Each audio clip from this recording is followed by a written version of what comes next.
Now, let's talk about the war on the motorists, because the Daily Mail is saying Labour's 20-mile-an-hour limit is beyond insane, and this is something we really, really want to do. Labour are on the cusp of power in this country.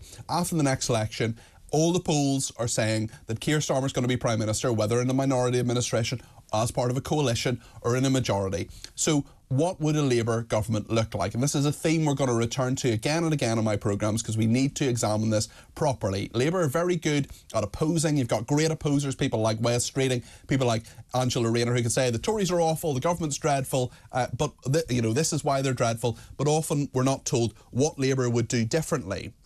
Well, we have a case study. The case study is called Wales, and Mark Drakeford is the Labour First Minister of Wales. So let's have a look at what Labour do in Wales. Well, they're going to bring in blanket 20-mile-an-hour limits for tomorrow. It's apparently going to cost the Welsh economy £9 billion.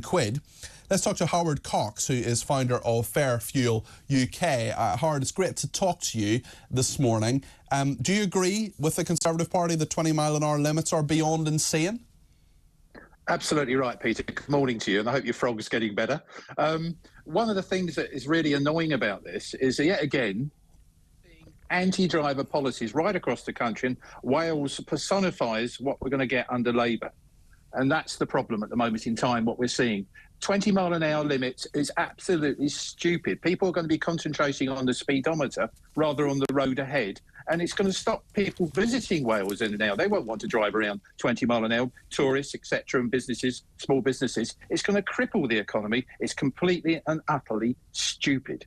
And also, it's going to cost the economy money. And also, as you say, people will be looking at their speedometers.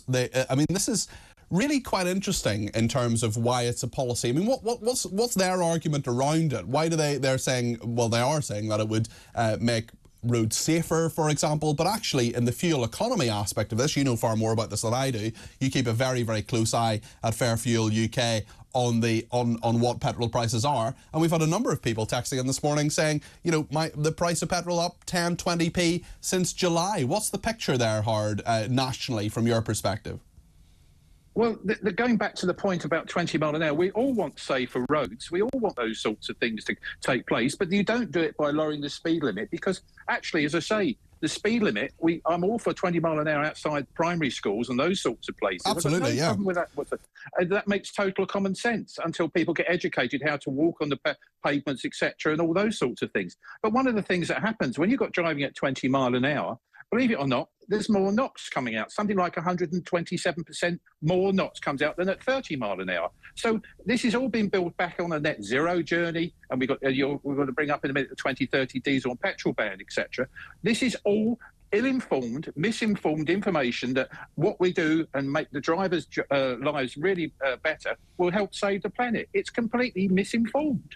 What will absolutely save the planet, Howard, and if it doesn't, I don't know what will, is the fact that Sadiq Khan has flown to the United States to promote the ULEZ. Now, I think that's great. I'm really glad he's done that. And of course, because it's Mayor Khan, there won't be any impact on the environment whatsoever from all those carbon emissions from the flight that he's taken.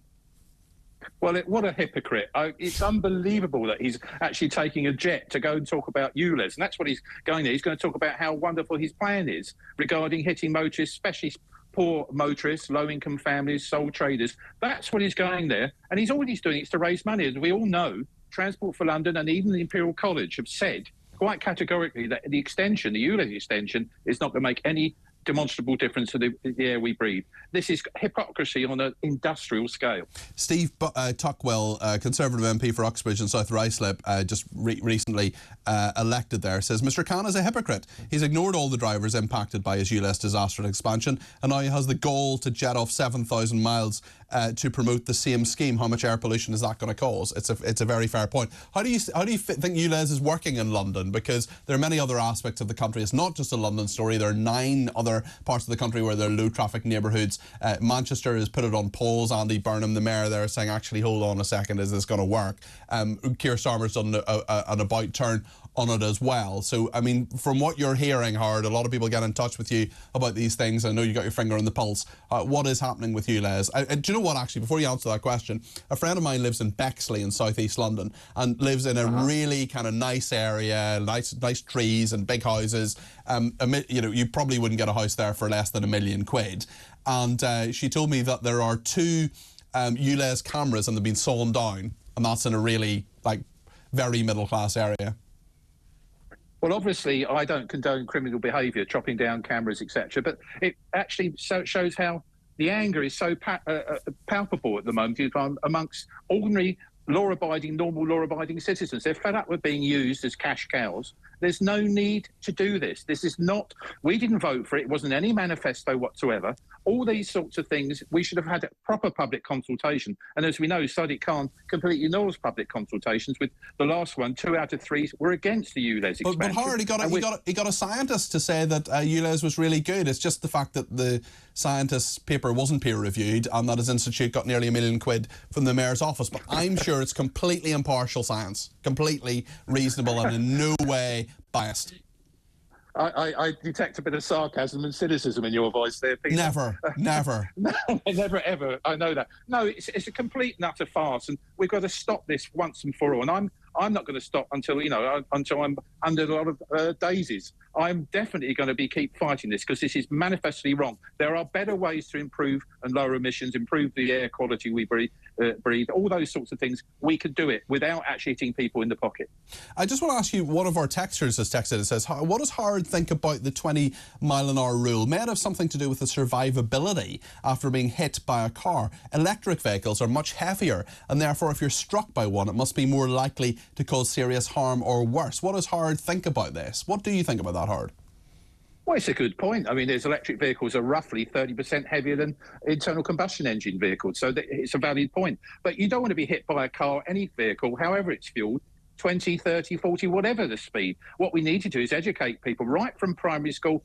I grew up, I'm nearly 70 years of age, and we had highway code lessons, and we used to go out in little groups of people with the teacher to say, this is how you cross the road, etc. But nowadays, everyone's on a smartphone. People aren't actually looking where they're going, etc. We need to educate people that they are responsible for their own safety. It's not all down to the driver who's got to look like mad at the speedometer. Were you, like me, Howard, a member of the Tufty Club? Yes, I was. Were you a member of the Tufty Club? Brilliant. Yeah, you're not... Peter, you're not that old. I was a member of that. It was Mrs. McCready, who's now big mates with my mum, actually. Diane McCready is her name, was my primary 1 teacher. When you're at the curb, stop and look, do what it says in the Tufty book.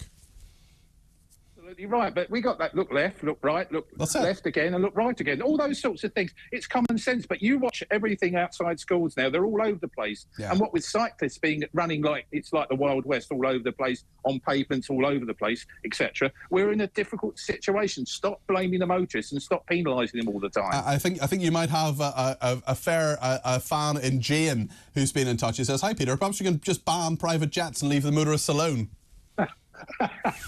Yes, that'd be very sad, wouldn't it, for all our politicians? Well, indeed, yeah. I mean, I for one take a private jet all the time. I took a private jet here this morning. You know, it would be dreadful if they're banned. Listen, there's a lot in that as well. Actually, just on the thing to do with electric cars, you were saying that the 2030 is going to stay in terms of petrol and diesel cars. The industry wants a bit of certainty in all this, but actually, how realistic is it, do you think, to ban the sale of petrol and diesel cars? And won't the market for second-hand petrol and diesel cars actually get a lot more expensive for people to buy them? Well, they're already increasing already from this scrappage scheme in London, for example, the £2,000, which doesn't touch the sides. People are actually selling their non-compliant vehicles outside of London, so we're moving the pollution outside. You couldn't write it like this. It's total hypocrisy. But the 2030 ban itself, it can't go ahead. We've got to stop this thing. I did a CBR, the Centre of Economic Business Research. I commissioned them to do a report, say how much it would cost the economy.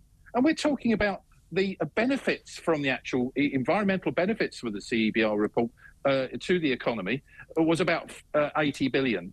But the cost of actually implementing it is going to be about 400 billion, 5 times as much. What is Rishi Sunak, ex-Exchequer, Chancellor of the Exchequer, doing when he sees figures like that? Yeah. It's going to hit the economy. Every single household, Peter, all the way to 2050 will have to pay £1,000 because of the 2030 ban every year. even if they haven't got an electric vehicle. Yeah. It makes no sense. Another very good point from Matthew in Manchester. He says, what about the safety risk around silent electric cars and deaf people? And Matthew, I have real sympathy for people who have problems with that and have problems with their hearing. But even it's not even just people who have problems with their hearing. I mean, there are many people who fail to see them more often. I mean, where I'm walking around, it's a very sort of built-up area and so on near where I live. And often you just don't see them or hear them. You need to be really, really careful, Howard, don't you? No, it's absolutely right. That's an important point to make. But let's be clear, electric vehicles are great. I've driven them. I like them. I actually drive a hybrid. And when I'm driving around London, under 20 miles an hour, it goes silent. So those sorts of things. But we should be looking at clean fuel technology, other forms, not just rely on one mode of transport, i.e. electric vehicles. As I repeat what I said right at the beginning, the government is in a form clueless. They don't have a long-term road user strategy, and they're doing this on the back of net zero aspirations, which are pure fantasies.